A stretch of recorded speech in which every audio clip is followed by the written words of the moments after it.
que sa faveur reste sur toi pour plus de 1000 générations, sur ta famille et tes enfants et les enfants de leurs enfants, que sa faveur reste sur toi pour plus de 1000 générations, Ça va mieux sur ta famille. Oui, ça va mieux et tes maintenant. enfants. C'est ça. Alors, laisse-moi fermer. Mets-les là, comme ça, on va être Yeah, for sure. plus. Only type you want. Voilà. Ah.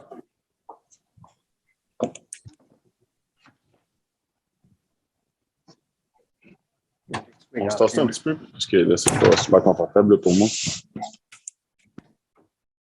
So, Salut la gang de Verdun. juste nous trois? Salut! Peace, man.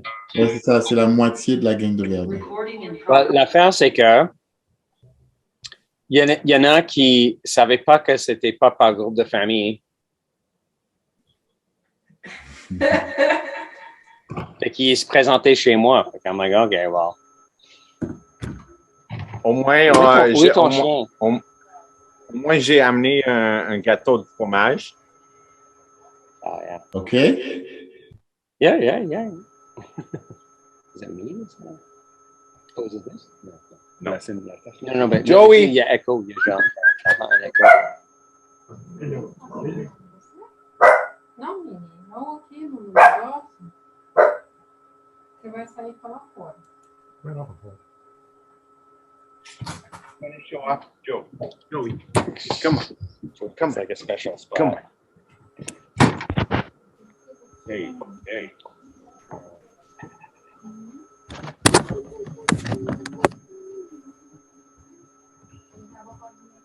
Okay, let's go back. No, you don't need it. Let's go back. Allô tout le monde. Salut Eduardo.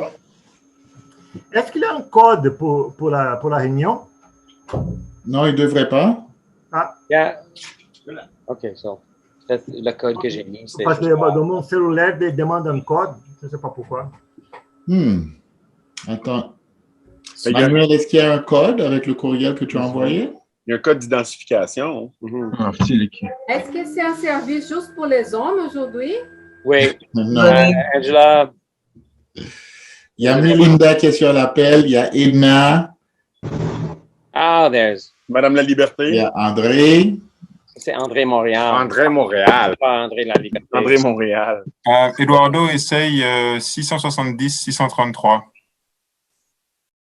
OK. C'est parce que de ton téléphone, le lien ne prend pas le mot de passe qui est intégré au lien. C'est pour ça, quand tu fais de l'ordinateur, ok. ça le prend automatiquement. 670. 670-633. Monsieur Dr. Vénard, comment ça va? Ah, Ouais, ça va marche. bien, mon cher La Liberté. Tu m'invites pas. Tu sais que j'aime ça, une bonne bière avec un ami que j'aime. Écoute, je suis en vacances cette semaine, OK? Je t'invite cette semaine. Excellent.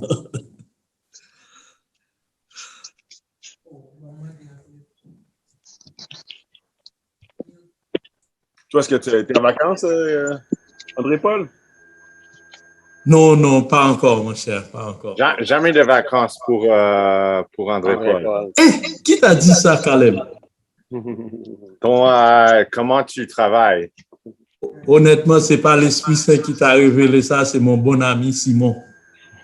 Mais écoute, si tu veux venir le dimanche à Verdun, le parc, OK. on joue à la pétanque après. Mais maintenant, notre pasteur, là, on dit pas ça, mais tu laisses une bière pour moi. Mais je te laisserai une bière après le service. Oui, absolument. Oui. À mesure que vous ne substituez pas à la bière pour la communion. Non. Ça, la communion, c'est un vin. Ouais. Non, C'est très spirituel, la bière. La communion avec un repas à Verdun, non? Durant le service au parc, non? C'est pas ce que vous faites? Ouais. OK. Vous vous rapprochez des premiers chrétiens. Wow. On essaye. Ben, c'est pour ça qu'on veut qu'André Paul soit là, parce que lui, il est plus proche des premiers chrétiens. Il est plus vieux. Il était juste là après eux autres. Yeah. Ben justement, ce soir, on va parler un peu, les amis, de ce qui se passe à Verdun. On va parler de ce qui se passe à Meilleur. On va parler de ce qui se passe à Laval. Donc, puisque je ne peux être en 3 endroits différents en même temps, donc j'ai demandé à ceux qui sont présents dans ces différents types de services de partager avec nous.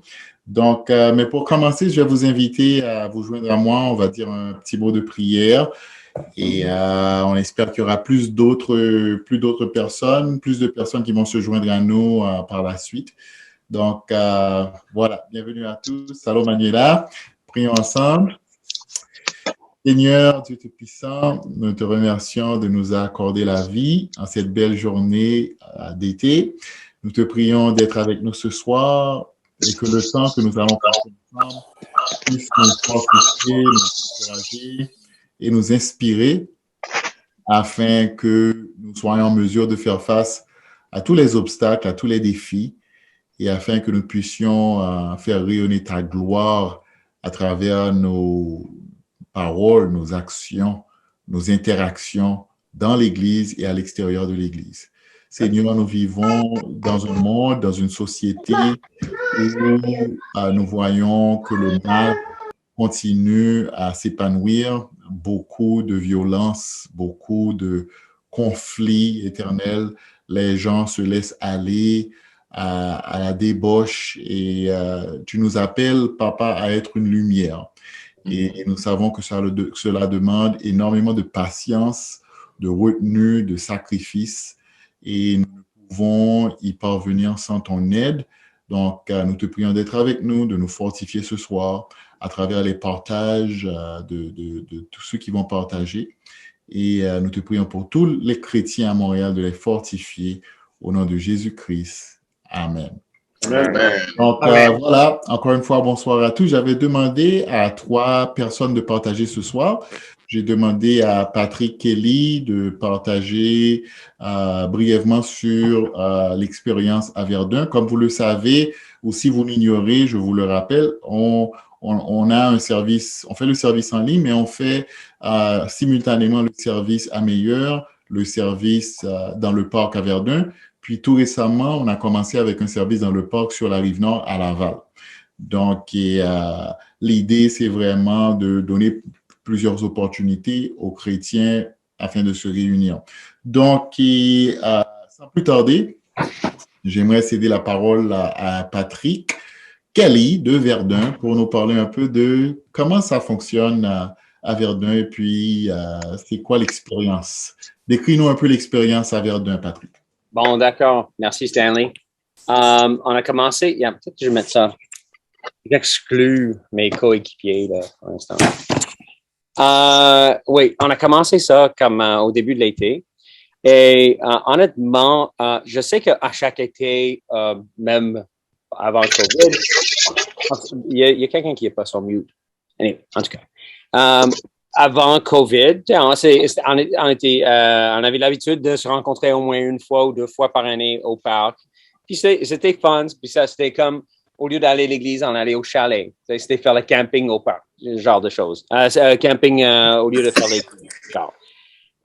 Mais à cause de COVID, mais aussi à cause que moi, je commence à développer une conviction que quand on va à l'église, puis on est dans un petit groupe, on est plus apte de se connecter réellement et que c'est très facile de se rendre, sur YouTube, c'est très facile de se rendre sur YouTube de façon anonyme puis un peu prêté, moitié engagé et encore plus, non, moins ça, mais quand même à Meilleur, où est-ce quand on est 150 personnes, c'est très facile de juste arriver puis OK, l'église était intéressante, c'était presque un spectacle qui me nourrit puis je m'en vais à la maison. Sans vraiment amener quoi que ce soit de toi-même. Et donc, nous, on a décidé, puis une autre chose qu'on a décidé, c'est que, tu sais, quand Jésus parle de son repas, il parle d'un repas. Il dit pas, tu sais, apporte un craquelin, puis mange une petite chose, puis prendre 2 secondes pour penser de moi. Il dit, vous allez manger ensemble, Puis, tu vois, en 1 Corinthiens, je pense que c'est 11, parce qu'on parle beaucoup de ça, c'est que Paul, dans les consignes, quand vous allez manger, j'arrive là. Quand vous allez manger ensemble, mangez pas trop vite, bois pas trop. C'est qu'évidemment, il parlait pas de manger pas trop de craquelin vite, bois pas trop de petites coupes. Évidemment, c'était un repas. Puis, tu sais comment c'est quand on se connecte quand on mange ensemble. Regarde, Obicode, il mange maintenant. Tu sais, il mange avec nous. On fait, c'est ça. On fait repas ensemble. Puis, mais c'est bon. Et donc, on a décidé que l'église à Verdun, ça allait être un brunch et une communion ensemble. Communion et brunch, ça fait quoi? Ça fait crunch. Captain Crunch. C'est pour ça que moi, je suis le capitaine en passant de Captain Crunch. Oups. Patrick, c'est le capitaine du Crunch. So, si vous allez venir, il faut que vous parliez avec le capitaine. Mais l'affaire, en fait, je ne vais pas être là cette fin de semaine. Fait que, moi, je suis l'amiral. Okay. Right. Amiral Crunch. Donc, mais l'idée, c'est aussi que quand on arrive à l'église, on arrive avec quelque chose. On arrive avec la bouffe, mais plus important, on arrive avec une préparation intérieure. On arrive avec quelque chose à partager. On est tous, l'année passée, là, j'étais très stressé parce que j'étais comme, oh, j'ai fait de l'église au parc, mais c'était pas très nourrissant pour les gens. Puis là, cette année, là, j'ai décidé, bon, on a tous le Saint-Esprit en nous, là. On est tous des disciples naturels. S'il y a comme 3-4 personnes qui sont pas disciples, amen, ça c'est mieux. Mais, si tu as comme 6 ou 7 ou 8 disciples ensemble, on est tous le Saint-Esprit. Fait que ce qu'on attend, c'est que tu arrives avec la bouffe, mais tu arrives avec ta sagesse, avec tes partages. Et si tu avais une mauvaise semaine, tu arrives avec ta mauvaise semaine, puis tu dis, écoute, j'ai eu une très mauvaise semaine, puis on en parle. Mais l'idée, c'est que l'Église, c'est nous.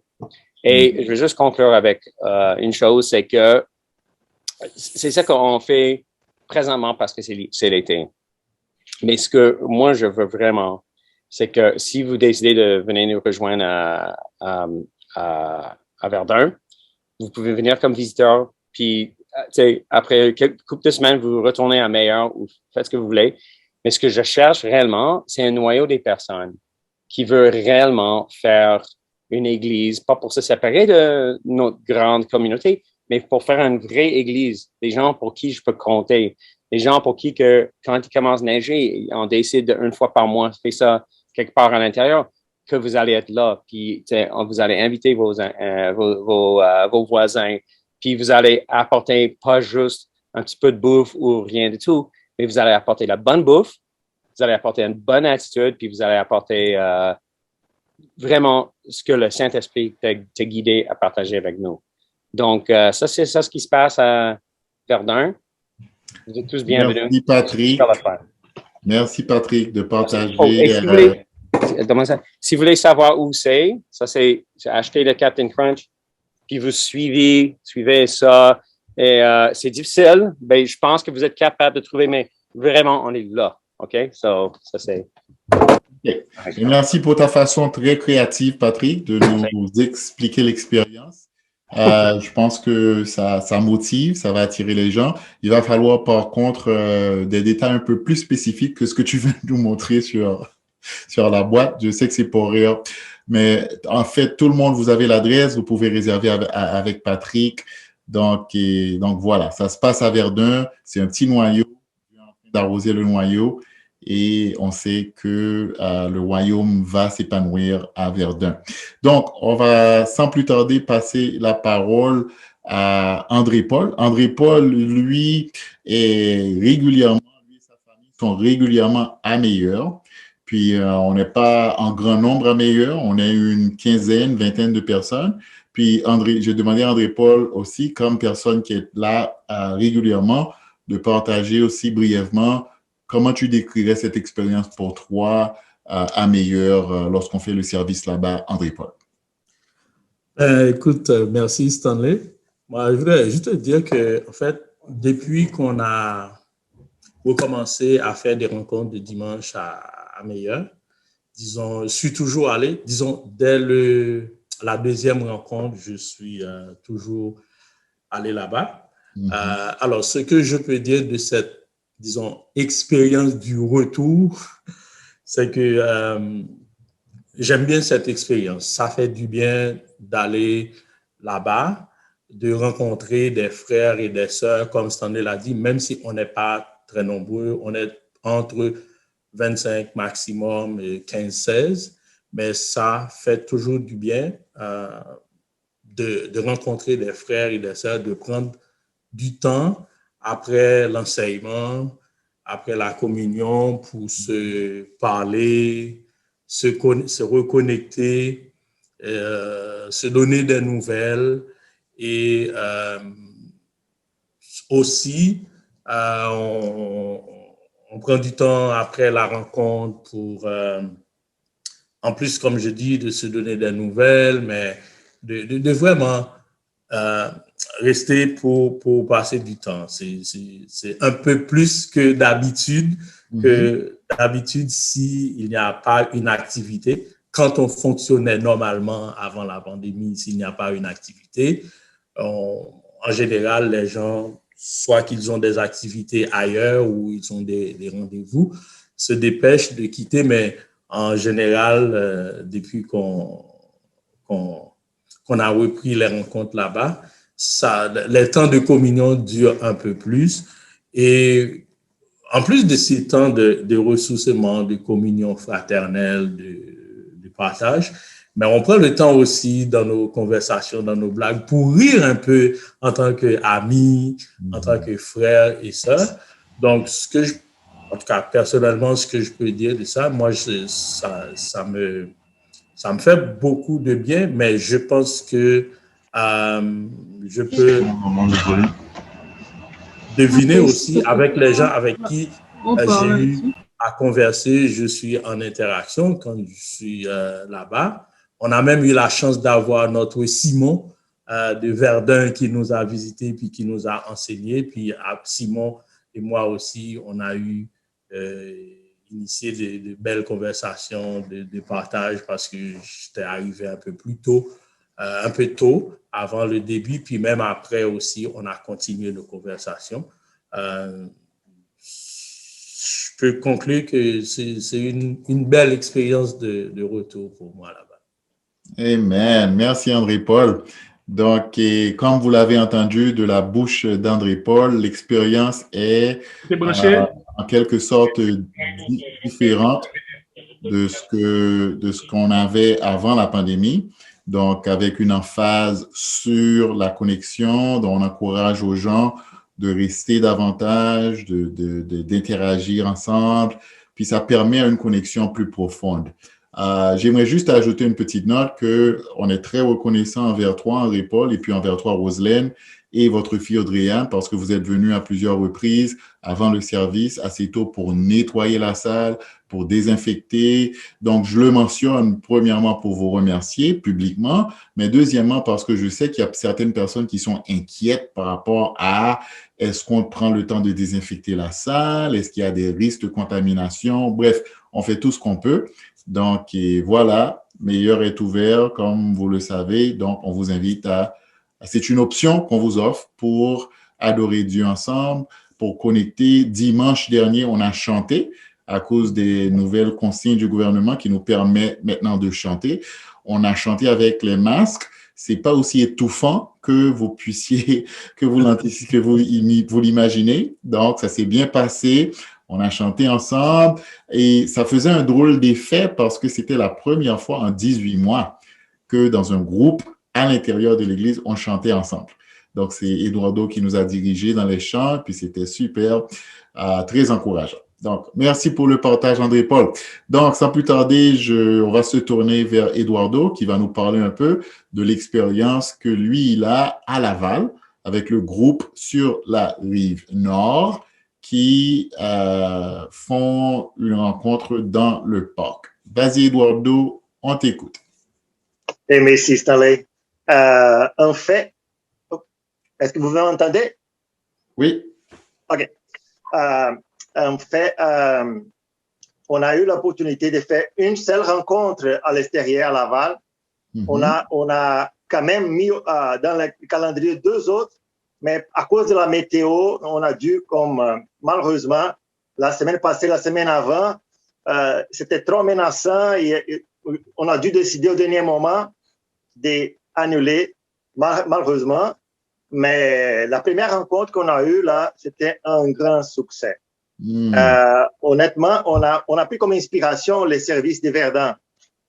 Donc, j'avais entendu parler de Patrick, comment ça se passait là-bas. Et par l'esprit, on a décidé de faire la même chose. Donc, on a invité tout le monde à venir avec quelque chose à partager de la part de l'Esprit Saint. N'importe quoi. Si ça c'était un chant, une prière, un psaume, quelque chose. Et amener de la bouffe pour partager ou pour manger ensemble. Et ça a été très, très, très inspirant. On a laissé les paroles, les gens ont partagé de façon libre. Et ça a été très riche parce que l'Esprit a enchaîné des commentaires, des méditations. Donc, ça a été très nourrissant parce que l'Esprit était en contrôle. Et on a chanté aussi ensemble. Moi, de ma part, par l'Esprit, j'ai amené du chant à chanter. Et c'était très inspirant, louer à Dieu, comme communauté, en chair et os.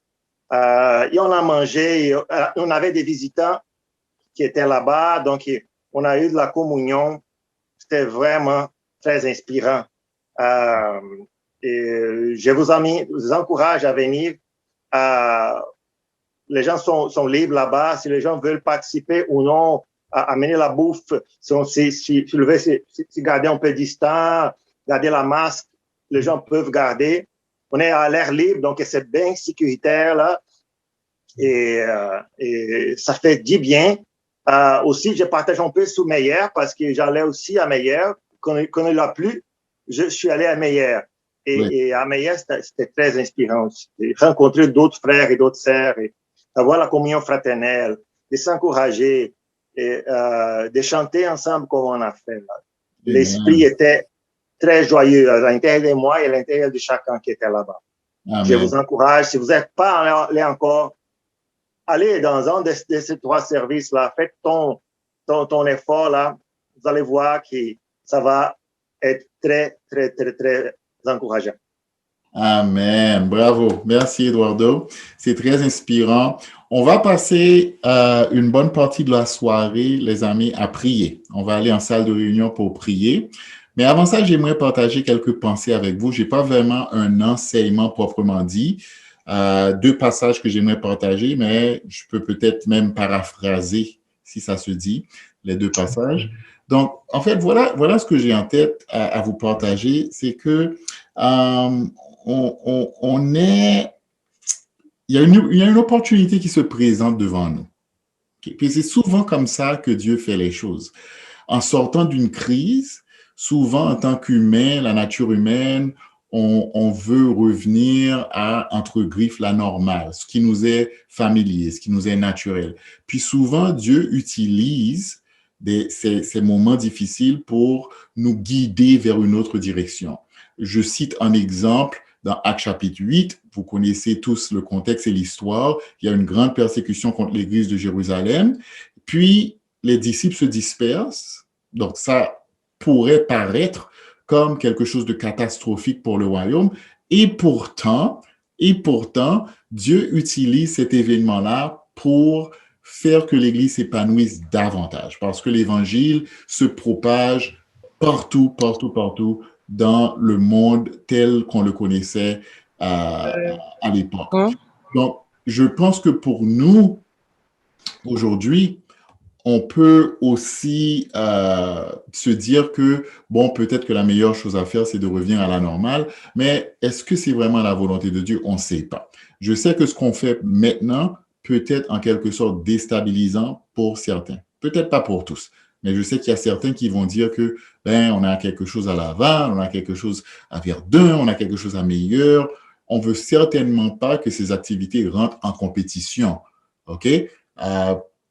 On veut pas que les gens se disent est-ce qu'il faut aller à Meilleur, est-ce qu'il faut aller à Laval ou est-ce qu'il faut aller à Verdun. C'est pas, on est une église et on va prier là-dessus tantôt pour l'unité. Il faut rester unis. L'idée, c'est que on veut que l'église devienne de plus en plus locale. Il faut que l'église devienne locale. Pourquoi? Parce que c'est là qu'on peut vivre l'amour dont Jésus nous enseigne dans sa plus grande nature, parce que lorsqu'on est ensemble en petits groupes, eh bien, justement, on peut apprendre à se connaître davantage. On peut manger ensemble. On peut être ouvert. On peut se partager. Personne ne disparaît dans la foule. Personne n'est isolé. Et je pense que c'est important de voir l'Église de cette façon parce qu'avant tout, l'Église est quoi? L'Église est une famille. L'Église est la famille de Dieu. Donc, moi, ma vision, Dominique et moi, on en a discuté, on en a déjà parlé à plusieurs d'entre vous. Notre vision, c'est qu'on va garder meilleur, mais que les rencontres à meilleur, au lieu de se faire tous les dimanches, vont peut-être se faire sur une base mensuelle ou même trimestrielle. OK? Tout n'est pas planifié, tout n'est pas organisé comme on l'aimerait. On va discuter, il va y avoir des échanges, mais l'idée, c'est vraiment de mettre l'emphase sur l'Église locale. Puis l'autre chose qui me motive pour aller dans ce sens-là, c'est que j'ai fait un commentaire à plusieurs disciples en étant en conversation avec eux, c'est que notre Église ici à Montréal, puis on n'a pas le temps de discuter à fond avec ce que je vais vous dire, mais je vous demande de réfléchir là-dessus. L'Église à Montréal, depuis les 11 ans que j'habite Montréal, ma famille et moi, la majorité de la croissance numérique que l'Église a vécue a été issue du ministère du campus et du ministère des ados. Donc, en grande partie, nous avons été baptisés majoritairement dans l'Église à Montréal, dans le ministère du campus. Évidemment, il y a eu beaucoup de personnes, de familles qui ont déménagé, qui sont venues ici, mais bref, la majorité des baptêmes sont issus du ministère du campus. Ça veut dire pour moi qu'en tant qu'Église à Montréal, on ne sait pas comment convertir les familles. Puis c'est quelque chose qu'on doit apprendre. Parce qu'on n'est plus, la majorité d'entre nous, on n'est plus dans le campus. Par contre, lorsqu'on pense à l'évangélisation, on pense encore au modèle campus. Puis, Dominique et moi, on a eu le privilège de faire partie de grandes églises à New York ou New Jersey où les gens apprenaient à convertir des familles, à avoir un impact sur leurs voisins qui avaient des enfants, leurs voisins qui avaient une hypothèque, leurs voisins qui avaient une vie comme celle que vous vivez maintenant. Donc, je pense que c'est un autre avantage de mettre l'Église, d'orienter l'Église vers un modèle plus local. Ça va nous permettre d'avoir plus d'impact sur nos voisins. Ceci dit, je pense que le moment est crucial pour la prière. On doit prier davantage. Comme je l'ai dit durant mon service, la leçon dimanche. Dominique et moi, on a été faire du camping avec les Obi Hod, Sacha Zvieta et les Fonseca, Alex et Anya. On est parti pendant 3 jours. On a passé un moment incroyable ensemble, à s'encourager, à prier ensemble, à avoir de vives discussions parce qu'on n'a pas tous la même perspective. Et je dirais même qu'on a eu des discussions musclées sur certains sujets, mais par contre, ça nous a permis de nous rapprocher, ça nous a permis de nous connaître davantage, puis ça nous a permis d'exercer de la patience et de la tolérance les uns pour les autres.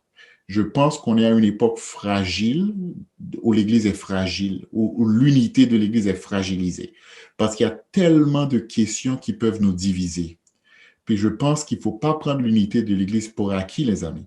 Il faut prier pour l'humilité, il faut prier pour l'unité, puis aussi il faut prier pour la paix dans le monde. Je vais lire 2 passages et on va conclure, je vais conclure mes commentaires et vous donner le temps de prier ensemble. Donc, il y a 2 passages que je voulais vous lire pour enseigner sur le besoin que je vois maintenant dans l'Église. Le premier passage, c'est dans 1 Timothée 2, où Paul écrit à Timothée. 1 Timothée 2, chapitre 2, verset 1. Paul dit à Timothée, Timothée était responsable de l'Église à Éphèse, donc Paul lui dit, voilà ce que tu dois enseigner aux chrétiens à Éphèse. Paul dit, j'encourage donc avant tout à faire des demandes, des prières, des supplications, des prières de reconnaissance pour tous les hommes, pour les rois, pour tous ceux qui exercent l'autorité, afin que nous puissions mener une vie paisible et tranquille, en toute piété et en tout respect. Voilà ce qui est bon et agréable devant Dieu notre Sauveur, lui qui désire que tous les hommes soient sauvés et parviennent à la connaissance de la vérité. Dieu désire que tous les hommes soient sauvés. C'est la volonté de notre Père. Et pour cela, Paul indique qu'un environnement de paix, un climat de paix favorise l'épanouissement de l'Évangile. Donc, on vit dans une société où la paix est fragilisée.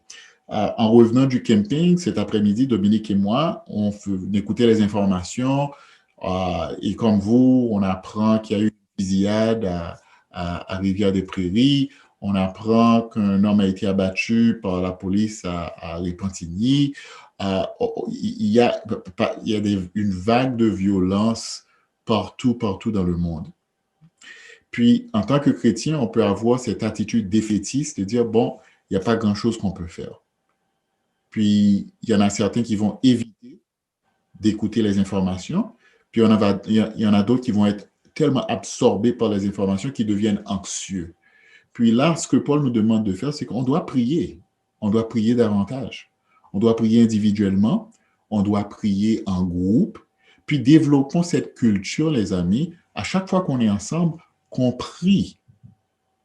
La prière est une arme puissante qu'on n'utilise pas assez. Donc, ayons cette conviction de prier. Je parlais à quelqu'un récemment et puis je lui demandais comment ça va, est-ce que tu pries? Puis il me disait qu'il priait, mais de façon générale. C'est bien de prier de façon générale. Je vous invite à prier de façon spécifique également. Prions pour l'Église, pour les frères et sœurs de l'Église, par nom. Commençons par les gens dans notre groupe de famille. Évidemment, prier pour toute l'Église, ça peut être intimidant, mais commençons par prier pour les gens de notre groupe de famille tous les jours. Ça prend une dizaine de minutes de prier pour les gens de votre groupe de famille. Priez spécifiquement pour chaque individu dans votre groupe de famille. Puis priez en général pour la paix. Priez pour les gouvernements. C'est ce que Paul nous dit. C'est ce que Paul dit à Timothée d'enseigner l'Église. Donc moi, je vous le communique. Accentuons-nous davantage, mettons plus l'emphase sur la prière. La deuxième chose que je voulais partager avec vous, c'est dans Éphésiens 4, verset 1er. Rien de nouveau, ce n'est pas un enseignement nouveau. Vous l'avez déjà entendu. Paul écrit à l'Église à Éphèse, il dit « Je vous encourage donc, moi le prisonnier dans le Seigneur, à vous conduire d'une manière digne de l'appel que vous avez reçu, en toute humilité et douceur, avec patience. Supportez-vous les uns les autres dans l'amour, efforcez-vous de conserver l'unité de l'esprit par le lien de la paix. » Efforçons-nous de conserver l'unité de l'esprit par le lien de la paix.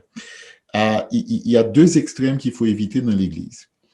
Il y a une extrême où on a certaines opinions, on a certaines convictions, on a certaines positions qu'on va garder pour soi. On a peur de parler de ces choses. On ne veut pas aborder ces sujets parce que ça peut amener vers un conflit ou bien ça peut être des sujets sensibles. Ça, c'est une extrême un extrême qu'il faut éviter.